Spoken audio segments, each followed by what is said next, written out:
Hospital के बाहर taxi लेकर खड़ा था जब एक औरत एक बच्चे को चादर में लपेटे मेरी टैक्सी की तरफ आई और मुझसे कहने लगी, मुझे फलां जगह में जो एक बड़ी होटल है वहां पर छोड़ दो। तो मैंने इस औरत को गाड़ी में बैठने का इशारा किया और वो औरत बच्चे को लेकर गाड़ी में बैठ गई। मैं इसे आईने में देखकर घूरे जा रहा था क्योंकि ये औरत बहुत ही खूबसूरत थी, मुझे बहुत पसंद आई थी। इसका फिगर भी जानलेवा था। अब इसे देखकर मेरी नीयत खराब हो रही थी। अब मैं इसे किसी भी हाल में छोड़ नहीं सकता था। इसको जैसे जैसे घूरे जा रहा था मुझे यह और भी अच्छी लगने लगी थी। मेरे तो दिमाग में अब कुछ और ही चल रहा था। मैं हाथों से तो छू नहीं सकता था लेकिन आंखों से इसे छू रहा था। मेरे जज्बात उभरने लगे थे। मैं भी कई दिनों से तरसा हुआ था।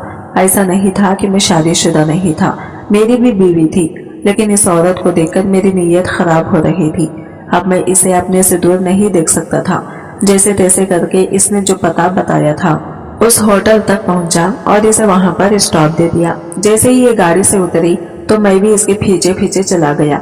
ये चाबी लेकर अपने कमरे में जा रही थी तो मैं भी इसके पीछे पीछे चला गया और जैसे ही इसने कमरे का दरवाजा खोलकर अंदर गई तो मैं भी झटके से इसे अंदर को ढकेलते हुए कमरे में चला गया। ये देखकर मुझे हैरान हो गई, लेकिन मैं तो इसके कमरे तक आने में कामयाब हो चुका था। अब मेरे चेहरे पर इसको देखकर शैतानी मुस्कुराहट आ गई थी। मुझे अपने कमरे में देखकर परेशानी हालत से मुझे पूछने लगी, तुम यहाँ पर? तो मैं हंसते हुए आहिस्ता आहिस्ता इसके करीब गया और इसका दुपट्टा निकाल के दूर फेंका। ये चीखती रही, लेकिन इसने थोड़े ही देर में ये कैसी हरकत की जिसे देखकर मैं हैरान हो गया। इसने तो पूरी तैयारी के साथ मेरे करीब आई और मुझसे लिपट गई। मैं तो चौंक गया। तो इसने जोरों जबरदस्ती के साथ मेरे साथ ही 3 से 4 दफा। मैं औरतों के साथ ताल्लुकात बनाने का शौकीन था। मुझे अपनी बीवी से ज्यादा दूसरे औरतों में दिलचस्पी थी, लेकिन खुदा का करना ऐसा हुआ कि मैं एक बच्चे के लिए सब कुछ। डॉक्टर साहिबा, मेरा बच्चा बच तो जाएगा ना? मैंने बड़ी आस और उम्मीद से नजरें डॉक्टर के चेहरे पर जमाए पूछा था। अल्लाह बेहतर करेगा, आप दुआ करें। हम तो सिर्फ कोशिश ही कर सकते हैं। जिंदगी और मौत खुदा के हाथ में है। डॉक्टर मुझे तसल्ली देता कमरे में गायब हो गया। मैं ढीले कदमों से तस्बीह पढ़ती अपनी बीवी के पास जाकर बैठ गया। क्या कहा डॉक्टर ने? वो फौरन ही बड़ी उम्मीद से बोली तो मैंने जज्बात में सर हिला दिया। अल्लाह बेहतर करेगा, तुम दुआ करो। मेरे लहजे से इसे काफी तसल्ली हुई थी और वो दोबारा से तस्बीह मैच के दाने गिराने लगी। मेरे दिल को धड़का लगा था। बेचैनी दिल को थी जो कम होने में ना आ रही थी। मैं कभी उठकर टहलना शुरू कर देता तो फिर दोबारा बेंच पर बैठ जाता। इमरजेंसी के कमरे में मेरे बेटे का ऑपरेशन जारी था। वो जिंदगी और मौत की कश्मकश में था। ये एक बड़ी सर्जरी थी जिसके इलाज के लिए मैंने बड़े जतन करके पैसा हासिल किया था। काश मेरे बच्चे को नई जिंदगी मिल जाए, मैं दिल में कई बार सोच चुका था। हमारे आगे आने वाली जिंदगियां हमारे बच्चे की जिंदगी पर मुहित थी। सर्जरी कई घंटे जारी रही। बिला आखिर डॉक्टर अपने सबसे टोपी उतारता इमरजेंसी कमरे से बाहर निकला तो मैं और मेरी बीवी जल्दी से इसके जाने पड़े। मुझे अफसोस है हम आपके बच्चे को नई जिंदगी ना दे सके। वो अफसोस से मेरे कंधे पर हाथ रखता मुझे तसल्ली देता जा चुका था। मैं खुद पर जब्त करता साकित खड़ा रह गया। मुझे अपनी बीवी की दबी दबी सुसुकियां साफ सुनाई दे रही थी। वो मुंह पर दुपट्टे का पल्लो रखे अपनी चीखों को दबाने की कोशिश कर रही थी। मेरा नाम खयूम है। मैं अब एक ड्राइवर था। मेरे अब्बा एक बड़े बंगले में चौकीदार का काम किया करते। अब्बा चाहते थे कि मैं कुछ पढ़ लिख जाऊं ताकि इनकी तरह मुझे यूं लोगों के घर की चौकीदारी ना करनी पड़े। मैं भी यही चाहता था। मैंने मैट्रिक का इम्तिहान पास किया तो अब्बा की तबीयत खराब रहने लगी। वो काम के दौरान कमजोरी और नखाहत से बेहोश हो जाते। मालिक का कहना था कि अब तुम अपनी जगह अपने बेटे को भेज दिया करो। अब ये चौकीदारी करना तुम्हारे बस की बात नहीं रही। अब्बा नहीं चाहते थे कि वो मुझे पढ़ाई छुड़वाकर काम पर लगा दे, मगर मालिक अब अब्बा को रखने को तैयार न था। वो अब्बा की जगह पर किसी को भी रख सकता था, मगर वो अब्बा के ख्याल की वजह से ही इनकी जगह इनके बेटे को नौकरी देना चाहता था ताकि अब्बा को माली मुश्किलात का सामना न करना पड़े। मैं भी अब्बा की हालत के पेश नजर काम करने को तैयार था। अब्बा ने मुझसे वादा लिया था कि मैं साथ साथ अपनी पढ़ाई भी जारी रखूंगा। मुझे अब्बा की जगह नौकरी करते तकरीबन 1 साल हो गया था। तभी साहब को अपनी बेटी के लिए ड्राइवर की जरूरत पड़ी। मुझे ड्राइविंग करनी तो ना आती थी, मगर मुझे ड्राइविंग करने का बेहद शौक था। साहब को जल्दी ही एक ड्राइवर मिल गया तो उन्होंने इसे नौकरी पर रख लिया। मेरे अंदर ड्राइविंग सीखने का शौक बेदार हो चुका था। मैं फारिग वक्त में इस ड्राइवर से गाड़ी को चलाने के बारे में पूछता रहता। मैंने इसको बता दिया था कि मुझे गाड़ी चलाने का बहुत शौक है।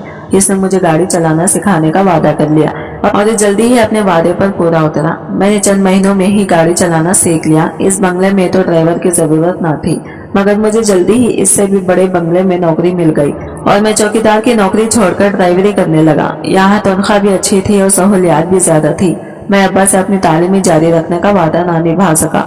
मेरी तालीम अधूरी रह गई, मगर मेरी तनख्वाह बढ़ गई थी। मैं नौकरी से आने के बाद रात गए किराए की गाड़ी चलाकर ज्यादा पैसे भी कमा लिया करता था। अम्मा अब्बा को मेरी शादी की फिक्र लाहक हुई तो वो सरगर्म हो गए। खानदान में मेरे बराबर की कोई लड़की मौजूद न थी।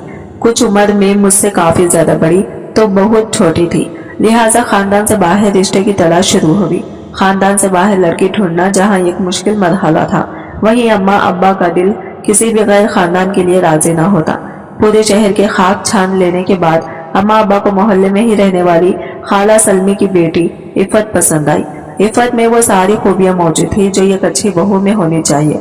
अम्मा अब्बा ने रिश्ता तय करने में देर ना की और जल्दी ही शादी की तारीख तय कर दी और यूं इफ़त रुखसत होकर मेरी जिंदगी में चली आई। इफ़त के आने से मेरी जिंदगी में काफी तब्दीली रोनुमा हुई थी। वो एक सलीका शाद समझदार लड़की थी। ना तो इसके ज्यादा ख्वाहिशात थे और ना ही कोई हसरतें। इसने अम्मा अब्बा को आते ही अपना गिरवेदा बना लिया था। अम्मा अब्बा जैसी बहू सोच कर लाए थे वो वैसे ही निकली थी। मैं भी इसे देखता ही रह जाता। वो इतनी समझदारी की बातें करती कि मैं घंटों सुनता रहता। शायद वो मुझसे ज्यादा पढ़ी लिखी थी, इसलिए इसमें समझ और अकल भी ज्यादा थी। मगर एक बात जिस पर मुझे हैरत थी वो ये कि इसका ईमान बहुत मजबूत था। नमाज रोजे की पाबंद तो वो थी ही, मगर इसके अलावा भी वो अपने रब से लगाव रखती। हमारा घर ना ज्यादा मजहबी घराना ना था। मैं भी 5 वक्त की नमाज ना पढ़ता और अक्सर नमाज पढ़ने में सुस्ती दिखा जाता।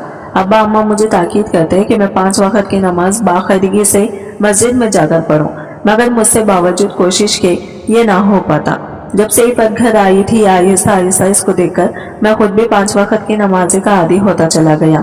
इसने गैर महसूस तरीके से मुझे नमाज की तरफ ऐसा राग़िब किया कि अब मैं नमाज ना पढ़ता तो मुझे खुद बेचैनी होने लगती। मैं काम के दौरान भी अजान सुनते ही सारे काम छोड़कर नमाज के लिए उठ खड़ा होता। इतनी बड़ी तब्दीली सिर्फ इफ़त की बदौलत मुमकिन थी कि अल्लाह ने मुझे भी हिदायत दे दी थी। मैं जिस बंगले में नौकरी करता वहाँ के साहब चाहते थे कि मैं इनके घर ही सर्वेंट क्वार्टर में क़याम कर लूँ और अपनी बीवी को भी वही ले आऊँ। मेरे वजूद से इनको काफी धारस रहती, मगर मैं अम्मा अब्बा को इस उम्र में अकेला कैसे छोड़ देता। मैं इनकी इकलौती औलाद और बुढ़ापे का सहारा था। मेरे साहब का नाम मुस्तकीम था। इनके 2 बेटे और 1 बेटी थी, मगर साहब के दोनों बेटे ही मुल्क से बाहर होते और यहाँ पर सिर्फ 1 बेटी इनके साथ रहती। साहब की बीवी की मौत से साहब बहुत अकेले पड़ गए। चूंकि बेगम साहिबा की बीमारी के दौरान में ही इनको हॉस्पिटल ले जाता और वही ठहरता, लिहाजा साहब मुझसे काफी करीब हो गए थे। वो मुझसे अपने दिल की बात भी कर लेते और दुख सुख भी बांट लेते। मैं इनकी बातें सुनकर इनको अपनी तरफ से तसल्ली दे देता। इनके बेटों के पास इतनी फुर्सत न थी कि वो बाप को रोजाना फोन कर लें। माँ के जनाजे पर भी वो रुस्माई आई थी और स्वयं की रस्म अदा करते ही वापस सिधार गए। साहब की बेटी की अपनी ही सरगर्मियां थी। वो अक्सर ही बन ठन कर घर से निकल जाया करती। मैं अम्मा अब्बा को अकेले छोड़कर अपनी बीवी को ले जाकर सर्वेंट क्वार्टर में मुंतकिल नहीं होना चाहता था। पहले पहल तो मैं साहब को टालता रहा, मगर जब उन्होंने ज्यादा जोर दिया तो मुझे इन्हें बताना पड़ा कि मैं अपने वालिदैन का इकलौता बेटा हूँ और मैं दरअसल अपने वालिदैन को अकेला नहीं छोड़ना चाहता। साहब ये सुनकर खामोश हो गए, मगर कुछ देर बाद उन्होंने मुझे पेशकश की कि मैं चाहूँ तो अपने माँ बाप को भी साथ लेकर आ सकता हूँ। इनका सर्वेंट क्वार्टर पूरे का पूरा ही खाली था और वहाँ पर कोई और आबाद नहीं था। वहाँ 2 कमरे थे, जिसमें से एक कमरे में मेरे माँ बाप और एक मैं अपनी बीवी समेत रह सकता था।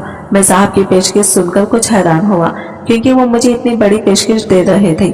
मैंने अम्मा अब्बा से इस बारे में बात की तो अम्मा अब्बा भी राजी हो गए। अब्बा का काम तो वैसे ही कब का खत्म हो चुका था और वो यहाँ रहे या वहाँ, बात तो एक ही थी। मैं अब्बा का घर किराए पर चढ़ाकर अपनी बीवी और माँ बाप इन समय साहब के बंगले के सर्वेंट क्वार्टर में शिफ्ट हो गया। वहाँ शिफ्ट होने के बाद मैं साहब जी के और भी करीब होता गया। वो जहाँ भी जाते मुझे ही साथ लेकर जाते और अगर घर में बीमार पड़ जाते तो मैं इनकी ताइमदारी के लिए वहाँ मौजूद रहता। मैं इनका सौदा सलब भी ला दिया करता। साहब जी मुझ पर काफी एतबार करने लगे थे। एक दिन साहब की तबीयत काफी खराब थी। वो घर से बाहर किसी काम के लिए ना निकले और बाहर के कामों के लिए उन्होंने मुझे अकेले ही भेज दिया। शाम को उन्होंने मुझे फोन करके दवाइयाँ लाने का कहा तो मैं इनकी दवाइयाँ लेने चला गया। मैं जो ही इनको दवा देने के लिए घर में दाखिल हुआ, मुझे साहिब के बेटे की तेज तेज बोलने की आवाज सुनाई दी। मैं आपको बता चुकी हूँ बाबा, मैं शादी करूंगी तो सिर्फ हसन से, इसके अलावा मैं किसी और का सोच भी नहीं सकती। मगर रोज ये वो हमारे दुश्मनों में शामिल है और मैं तुम्हें हरगिज़ इजाजत नहीं दूंगा कि तुम हमारे दुश्मन की बेटी से जाकर शादी करो। दुश्मन आपके हैं बाबा, मेरे नहीं, वो अम्मा के रिश्तेदारों में से हैं और मैं आपकी जाती दुश्मनी के पीछे अपनी मोहब्बत की कुर्बानी नहीं दे सकती। वैसे भी आपकी इजाजत कौन मांग रहा है? मैं अपनी मर्जी से फैसला करने का हक रखती हूँ। ये मत भूलो कि मैं तुम्हारा बाप हूँ और तुम मेरी मर्जी के बगैर शादी नहीं कर सकती। साहब जी ने आखिरी कोशिश की थी, मगर इनकी आवाज में मायूसी में पहले ही देख चुका था। आपने मेरी माँ के साथ जो सलूक किया था, इसके बाद मुझसे उम्मीद न रखें कि मैं आपकी बात मानकर अपनी जिंदगी बर्बाद करूंगी। मुझे मेरी जिंदगी का फैसला करने से मत रोके। खुशियों पर मेरा भी हक है। मैंने सारी जिंदगी तन्हाई बर्दाश्त की है। अम्मा की मौत के बाद मैं किस कदर अकेली हूँ, आपको इसका अंदाजा भी है। वो चीखती चिल्लाती खटखट करती तेजी से बाहर निकली तो मुझे बाहर खड़े देखकर चौंक गई और फिर सर झटक कर आगे बढ़ गई, जबकि मैं कुछ उलझता हूँ और वाजा खटखटाकर साहिब के कमरे में दाखिल हो गया। साहिब की आंखों में आंसू देखकर मेरा दिल कटकर रह गया था। साहिब, मैं आपकी दवाई लाया हूँ।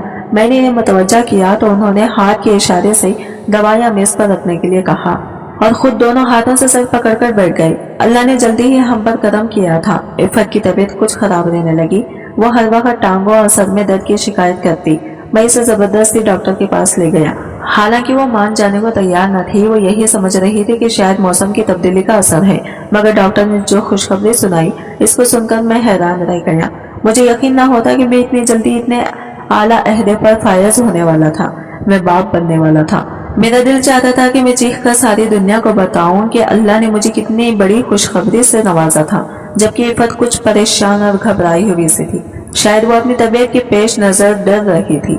मैं चूंकि अपने वालिदैन की इकलौती औलाद था और अम्मा अब्बा के कोई ऐसे खास रिश्तेदार भी ना थे कि जो मेरे हम उम्र कजिन मेरे पास होते, जिनके साथ मैं बचपन में खेलता, लिहाजा मैं अकेले ही पला बड़ा था।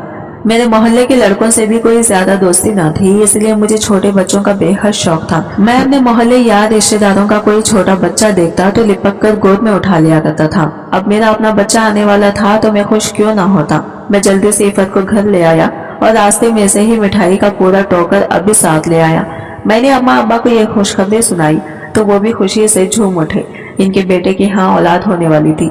घर में नन्ही मुन्नी किलकारियां गूंजने वाली थी। हमारे घर में तो ऐसा समा था जैसे बच्चे आने की खबर न मिली हो, बल्कि बच्चे ही घर में आ गया हो। अब अम्मा अब्बा मेरे हाथ में मिठाई का पूरा टोकरा देखकर हंस हंस कर लूट-पुट हो गए थे। सबके चेहरे पर खुशियां थी, जबकि मेरी दुआ थी कि हमारी खुशियां दायमी खुशियां साबित हों। मैं चाहता था कि मैं साहब को ये खुशखबरी जल्द से जल्द सुनाऊं, लिहाजा मैं मिठाई की प्लेट भरकर साहब के लिए भी ले गया। मैं जैसे ही दरवाजा खटखटाकर अंदर दाखिल हुआ तो ये देखकर हैरान रह गया कि वो अपने बिस्तर से नीचे गिरे पड़े थे और नीम बेहोशी की हालत में थे। मैं भागकर इनके पास गया और इनको उठाने की कोशिश करने लगा। मैंने इनको 2-3 आवाजें दी, मगर उन्होंने मेरी किसी बात का कोई जवाब न दिया। मैंने घबराहट में चौकीदार को अपनी मदद के लिए बुलाया और साहब को उठाकर गाड़ी में डाला और फौरन इनको लेकर हॉस्पिटल पहुंचा। मेरे पास साहब की बेटी का नंबर न था और जल्दी में साहब का मोबाइल उठाकर लाना भी भूल गया था। मैंने चौकीदार को घर दौड़ाया कि अगर साहब की बेटी आए तो इसको फौरन इतला दे कि इसके वालिद हॉस्पिटल में बीमारी की हालत में मौजूद है, जबकि मैं कमरे के बाहर ही सर पकड़कर बैठ गया। साहब का इलाज शुरू हो चुका था। वो अक्सर मेरे साथ इसी डॉक्टर के पास आया करते थे, लिहाजा मैं साहब को इसी हॉस्पिटल में ले आया था जहाँ इनकी बीवी का भी इलाज हुआ था। डॉक्टर साहब की बीमारी से बाखुबी आगा था, लिहाजा इसने साहब का इलाज शुरू कर दिया था। मगर मैं चाहता था कि यहाँ पर साहब का कोई अपना मौजूद हो। मुझे समझ न आ रहा था कि मैं इन बच्चों के साथ किस तरह राबिता करूं। सुबह से शाम बीत गई थी, मगर साहब की बेटी का कोई अता पता न था। साहब के मोबाइल से भी इसका नंबर ना मिला था। ऐसा मालूम होता था कि साहब ने इसका नंबर डिलीट कर दिया था। डॉक्टर साहब को अपनी तरफ आते देखकर मैं फौरन उठ खड़ा हुआ। इनके बेटों और बेटी में से अभी तक कोई नहीं पहुंचा। मेरा किसी से राबिता ना हो सका। मेरे पास किसी का नंबर नहीं है। मैंने इसे बताया तो इसने इस बात में सर हिला दिया। चलो, परेशानी की कोई बात नहीं, अभी कुछ देर में इनको होश आ जाएगा। ज़हनी दबाव की वजह से इनके दिमाग पर शदीद हमला हुआ है, इसी वजह से वो बेहोश भी हो गए थे। अभी तो मैं कुछ नहीं कर सकता, इनको होश आएगा तो ही पता चलेगा कि इनकी दिमागी स्ट्रोक ने इनकी जिस्मानी सेहत पर किस कदर असर किया है। तुम फिक्र ना करो, इनको कुछ देर में ही होश आ जाएगा। डॉक्टर तसल्ली देकर चलता बना, जबकि मैं दोबारा से बेंच पर बैठ गया। साहब को कुछ घंटों में होश आ गया था। उन्होंने सबसे पहले मुझे ही बुलाया। मैं इनके कमरे में दाखिल हुआ तो बिस्तर पर पड़े इन्हें देखकर हैरान रह गया। एक ही दिन में इनकी हालत कितनी बदल गई थी। इनके चेहरे पर बेपनाह कमजोरी थी, जबकि वो अपना दायां हाथ हिलाने से कासिर थे। इनका दायां हिस्सा एक तरह से शल हो गया था। इनका बाजू बिल्कुल मुड़ा हुआ था और वो बिस्तर पर पड़े मेरी तरफ देख रहे थे। साहब मुझे अपने बच्चों का कोई राबिता नंबर दे ताकि मैं इनको फोन करके बुला लूं। मैंने जाते ही साहब को कहा तो उन्होंने हाथ के इशारे से मुझे मना कर दिया। इनमें से किसी को भी मेरे बारे में बताने की कोई जरूरत नहीं है। वो तीनों ही नाफरमान औलादे हैं जो सब अपनी माँ पर गए हैं। जैसे इनकी माँ बेवफा थी, वैसे ही वो तीनों भी बेवफा निकले। मैंने इतनी मोहब्बत से पाल पोस कर इनको जवान किया था। मुझे क्या मालूम था कि ये कल को मुझसे ही नफरत करने लग जाएंगे। साहब ने पहली बार मुझसे अपनी बीवी का जिक्र किया था। वो मुझसे काफी करीब थे और अपना दुख दर्द बांट रहे थे, मगर उन्होंने आज तक कभी अपनी बीवी के बारे में कोई बात न की थी। मैं चुपचाप सुनता रहा। साहब का हुक्म की नाफरमानी में नहीं कर सकता था, मगर मैं चाहता था कि मैं साहब को बताए बिना इनके बेटों को बाखबर कर दूं। हो सकता था कि वो बाप की ऐसी हालत का सुनकर लौट आए। साहब जी तो इस वक्त गुस्से और दुख में थे, इसीलिए वो ऐसा कह रहे थे। मगर एक औलाद अपने माँ बाप से कैसे गाफिल हो सकती है, ये बात मुझसे हजम न होने पा रही थी। मेरा दिल साहब के लिए हमदर्दी से लबरेज था। तुम ये काम करना, मेरी तबीयत जैसे ही बेहतर हो तुम वकील को बुलाना। मैं अपनी जायदाद और मकान का फैसला करना चाहता हूँ। साहब कहा तो मैंने अस्बात में सर हिला दिया। फिक्र ना करे साहब, आपको सारे मामला तय करेंगे। बस एक बार आप ठीक होकर घर को चले, सब ठीक हो जाएगा। मैंने इन्हें तसल्ली दी तो उन्होंने खामोशी से आंखें मूंद ली, मगर इनकी आंखों से टपकता आंसू में साफ देख सकता था। अल्लाह ने मुझे जल्दी ही एक बेटे से नवाजा था। मेरी खुशी का कोई ठिकाना न रहा था। मैं हवाओं में उड़ रहा था। मैंने हॉस्पिटल से ही फोन करके अम्मा अब्बा को खुशखबरी सुना दी थी। अम्मा अब्बा भी कुछ ही देर में दौड़े हुए हॉस्पिटल चले आए थे। हम सभी बहुत खुश थे। अल्लाह ताला ने बहुत करम किया था। मेरी बीवी की तबीयत भी बिल्कुल ठीक ठाक थी। मुझसे तो सब्र ही ना हो रहा था। मैं चाहता था कि जल्दी से बड़ा होता कि मैं इसके साथ खेलूं कूदूं और इसको अपने कंधे पर बिठाकर बुरा कराऊं, मगर मेरी खुददम खुशियों को ना जाने किसकी नजर लग गई थी। मेरा बेटा 2 साल का हो गया था कि वो अचानक खेलता हुआ गिर गया और बेहोश हो गया। मैं एकदम डर गया। मैं फौरन इसको लेकर हॉस्पिटल भागा। डॉक्टर ने इसका मुकम्मल मायना किया तो डॉक्टर ने रूह फरसा खबर सुना दी, तुम्हारे बेटे के दिल में सुराख है, इसकी सर्जरी करना होगी। सर्जरी के अलावा और कोई इलाज मौजूद नहीं। ताहम अभी इसको कुछ बड़ा हो लेने दो, तब तक तुम बाखरगी से दवा इस्तेमाल करो। यह खबर सुनकर मैं सदमे से 2-4 गया। मुझे यकीन ही ना होता कि मेरा बेटा इस कदर बीमार था। इसके दिल में पैदाइश सुराख था, मगर हमें मालूम ही ना हुआ था। डॉक्टर ने हमें ढेरों दवाइयों के साथ रुखसत कर दिया और मैं बोझल दिल के साथ अपने बेटे को लिए हॉस्पिटल से घर चला आया। मेरी जिंदगी का महवर मेरा बेटा ही था। मैं इसकी जिंदगी के लिए कुछ भी कर सकता था। मुझे अपने बेटे की बीमारी के बारे में इंसाफ को इतला देने का मौका ही ना मिला। मैं इस कदर दुखी था कि 2 दिन तक अपने कमरे में ही ना निकला और अपने बच्चे को गोद में लिए बैठा रहा। साहब ने भी मुझे ना बुलाया। मैं अपने बच्चे से जुदा होने का सोच भी ना सकता था। मैं चाहता था कि मैं किस तरह अपना दिल निकालकर अपने बच्चे को लगा दूं, मगर ऐसा मुमकिन ना था। अगर ऐसा मुमकिन होता तो मैं ये काम सबसे पहले कर गुजरता। तीसरे दिन हम हिम्मत करके बाहर निकलता कि साहब को जाके अपने बच्चे की बीमारी के मुतालिक बता सकूं, मगर मुझे ये मौका ही ना मिल सका। साहब इस दुनिया में नहीं रहे। चौकीदार ने मुझे इतला दी तो मैं हैरान नजर से इसे देखने लगा। कल रात साहब की बेटी आई थी। वो साहब को हॉस्पिटल ले गई थी। इनकी तबीयत बहुत खराब थी और अभी कुछ देर पहले इनके मरने की इतला आई है।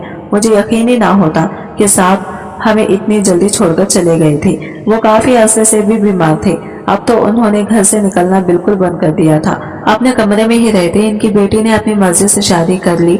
अब वो अपने बाप के जनाजे पर आई थी। साहब के बेटे भी जनाजे में शरीक थे। साहब की मैयत उठाने के बाद वो आपस में जमीन और जायदाद बांटने लगे।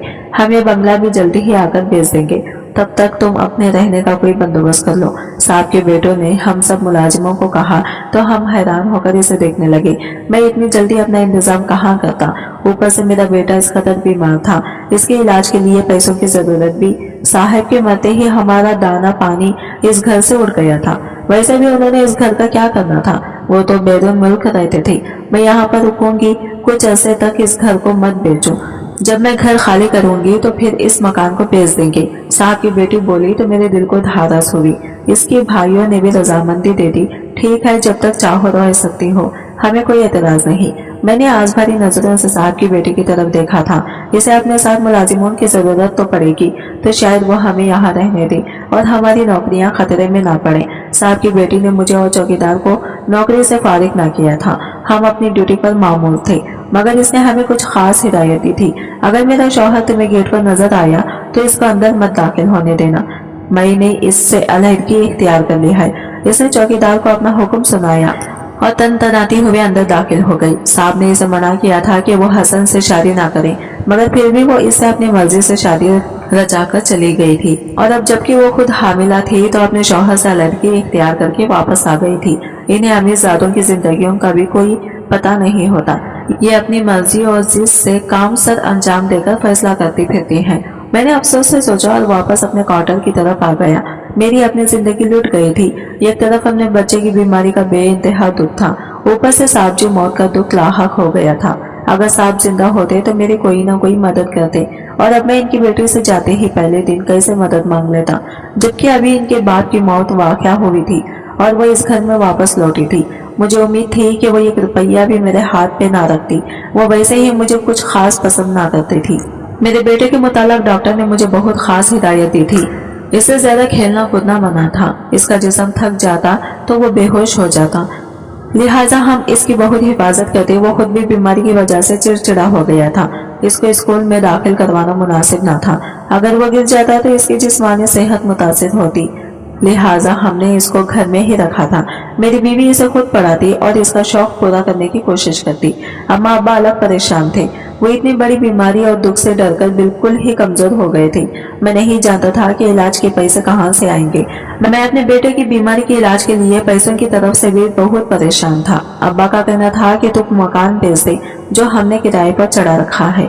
इसको बेच के जो पैसे मिलेंगे तो अपने बेटे का इलाज पर लगा। मेरा ये इरादा तो ना था कि वो मकान बेचूं। इससे महीना कुछ आमदनी वसूल हो रही थी। अगर मेरी नौकरी चली जाती तो हमारे तो खाने पीने के भी लाले पड़ जाते। ऐसी सूरत में इस मकान का किराया ही काम आता, मगर मेरे पास कोई और ऑप्शन भी ना था। मैं कोशिश तो कर रहा था कि इधर उधर हाथ मारकर कहीं से मुझे उधार की कुछ रकम मिल जाए तो मैं अपने बेटे का इलाज पर लगा लूं, मगर इसका इलाज कौन सा सस्ता था। इसकी एक सर्जरी के लिए भी लाखों रुपये दरकार थे जो मेरे पास ना थे। कुछ जमा पूंजी तो मेरे पास थी, मगर वो बहुत ही कम थी जो इसके सर्जरी पर काम ना आ सकती थी, क्योंकि अभी भी इसके महीने की कई हजारों की दवाइयां आ रही थी जो पैसे जमा पूंजी के पैसों में से खर्च हो रहे थे। बाबा, उन्हें मेरे बेटे ने मुझे पुकारा था। मैंने चौंक कर आंखें खोली। मैं अभी इसे कुछ देर पहले ही सुलाकर सोया था। वो बिस्तर से नीचे गिरा पड़ा था। मैं एकदम उठा और इसको फौरन गोद में उठाया। क्या हुआ? वो लंबे लंबे सांस दे रहा था। बाबा, मेरी तबीयत। वो बोल ना पाया। बेटा, कुछ नहीं होता, ठीक हो जाओगे। मैंने इसे तसल्ली दी और चीख कर अपनी बीवी को बुलाया। वो फौरन भाग कर आई। क्या हुआ? देखो, इसकी तबीयत बहुत खराब हो रही है। मैं इसको साहब की गाड़ी में लेकर जा रहा हूँ, तुम जल्दी मेरे साथ चलो। मेरी बीवी ने भागकर इसकी फाइल उठाई और गाड़ी में आ बैठी। मैं माँ बाप को बताकर फौरन ही हॉस्पिटल के लिए रवाना हो गया। डॉक्टर ने मेरे बेटे को दाखिल कर लिया था और इसका इलाज शुरू कर दिया। डॉक्टर साहब, बताएं मेरे बेटे को क्या हुआ है? इसकी तबीयत कैसी है? वो तो दवाइयाँ भी पूरी ले रहा है और न हमने इसे भागने दौड़ने दिया, फिर इसकी तबीयत किस तरह बिगड़ गई। आप इनके बेटे की सर्जरी होना बहुत जरूरी है। इसकी तबीयत काफी खराब है। बेहतर है आप इसकी सर्जरी करवा लें, वरना इसकी जान को नुकसान हो सकता है। डॉक्टर के कहने पर मैं चौंक गया, मगर इतनी जल्दी मेरे पास तो पैसे ना थे। डॉक्टर साहब, कितना खर्चा आएगा? कम से कम भी 5-10 लाख रुपए लगेंगे। डॉक्टर को जवाब सुनकर मैं चौंक गया। मेरे पास तो इतने पैसे ना थे। मेरे पास 1-2 लाख ही था जिसमें काम होना मुमकिन ना था। मकान भी इतनी जल्दी ना बिक सकता था। मैं क्या करता, मुझे समझ ना आ रही थी। डॉक्टर साहब, आप ऑपरेशन की तैयारी करें, मैं पैसों का इंतजाम करता हूँ। मैं डॉक्टर को कहकर हॉस्पिटल से निकल पड़ा। मैंने घर आकर अम्मा अब्बा को इसके हालत की पेश नजर बताया तो अब्बा ने मुझे पहले मकान बेचने का ही कहा। इतनी जल्दी कैसे बिकेगा? मैं कुछ और इंतजाम करता हूँ। मैं मैडम से बात करता हूँ, हो सकता है वो कुछ मदद कर सके। मैं मैडम के पास जा पहुंचा। अगर साहब होते तो मुझे इनसे मांगने की जरूरत भी ना पड़ती। वो खुद ही पैसे निकाल के मेरे हाथ पर रख देते। मैं सोचता हुआ मैडम के घर जा पहुंचा। क्या बात है? मुझे बाजार जाना था। और तुम कहाँ गायब हो? इसने आते ही मुझे डांट दिया। मेरा बच्चा बहुत बीमार है, वो हॉस्पिटल में दाखिल है। मुझे इसके इलाज के लिए पैसों की जरूरत है। अगर आपके पास 5 लाख हो तो मुझे उधार दे दे, मैं वापस कर दूंगा। मैंने इसको कहा तो इसने बुरा सा मुंह बना के मुझे देखा। तुम्हारा दिमाग तो खराब नहीं है? तुम 5 लाख मुझसे ऐसे मांग रहे हो जैसे 5 रुपए की बात कर रहे हो। मेरे पास इतने पैसे नहीं है। मैं तो खुद अपने शौहर का घर छोड़कर यहाँ आई बैठी हूँ। तुम्हें तो मालूम ही है, सारी जायदाद में से हिस्सा भाई लेकर चल दिए। ये यही घर बचा है जो मैंने मजबूरी में इनकी मिन्नतें करके इन्हें बेचने से रोका है, वरना वो कब का ये घर भी बेच देते। मेरे पास आमदनी का कोई जरिया नहीं है। थोड़ी बहुत बचत के पैसे मेरे पास पड़े हैं, इनसे गुजारा कर रही हूँ। मैं तुम्हें कहाँ से पैसे दे सकती हूँ?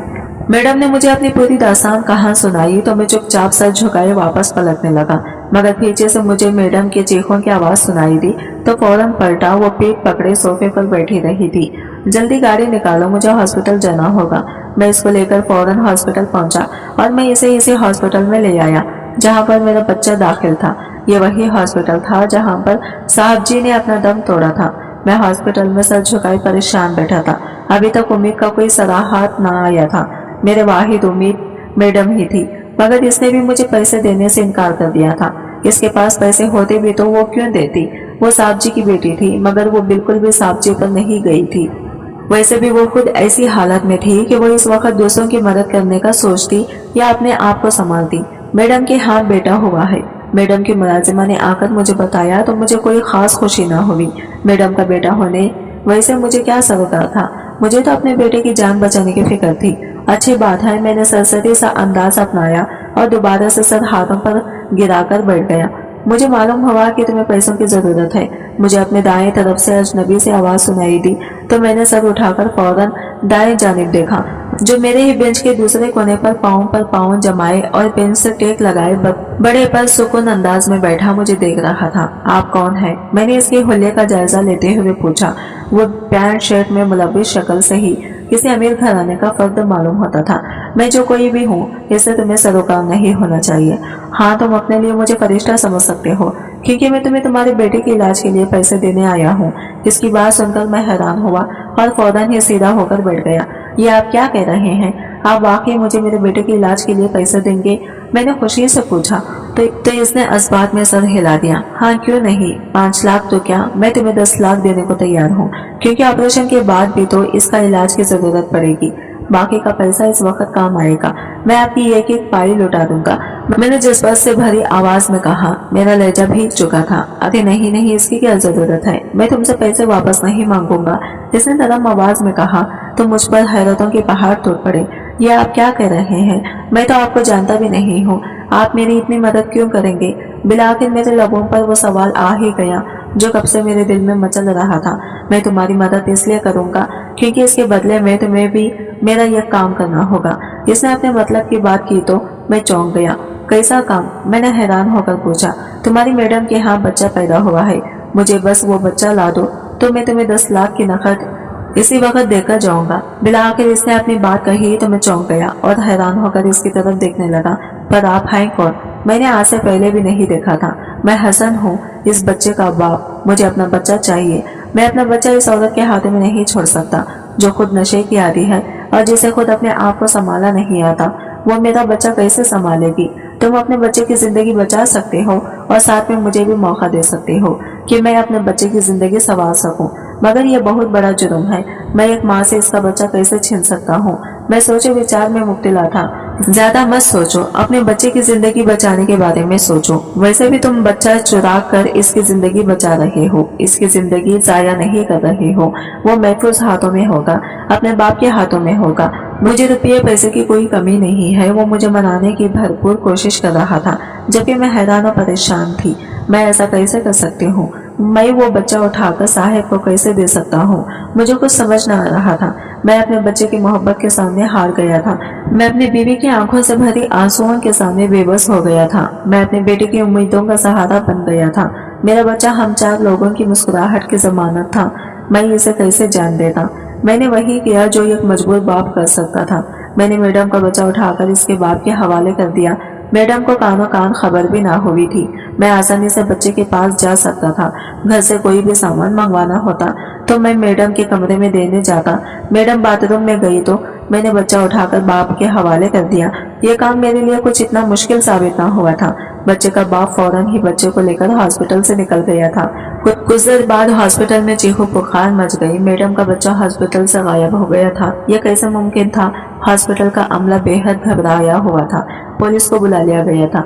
मेरे बच्चे को किसने चुराया है? मुझे बताओ, मैं मेरे बच्चे को किसने चुराया है? वो गम की शिद्दत से बेहाल थी। मैं जानता था कि मैंने बहुत बड़ा जुल्म कर दिया था, मगर मैं क्या करता? मेरे पास कोई और रास्ता न था। मैडम की चीखें मुझसे बर्दाश्त न हुई तो मैं कमरे से बाहर निकल आया। मेरे बेटे का ऑपरेशन शुरू हो गया था। मैं इसकी जिंदगी के लिए दुआएं मांग रहा था। मैं सिजदे में गिर पड़ा था, या खुदा मेरे बच्चे को बचा ले। पुलिस हॉस्पिटल में फिरकर तफ्तीश कर रही थी, मगर चूंकि मेरे बच्चे का ऑपरेशन जारी था। आज की वीडियो कहानी आपको कैसी लगी कमेंट करके जरूर बताइए। अगर वीडियो अच्छी लगी है तो लाइक शेयर जरूर कीजिएगा। हमारे चैनल को सब्सक्राइब करें फ्रेंड्स।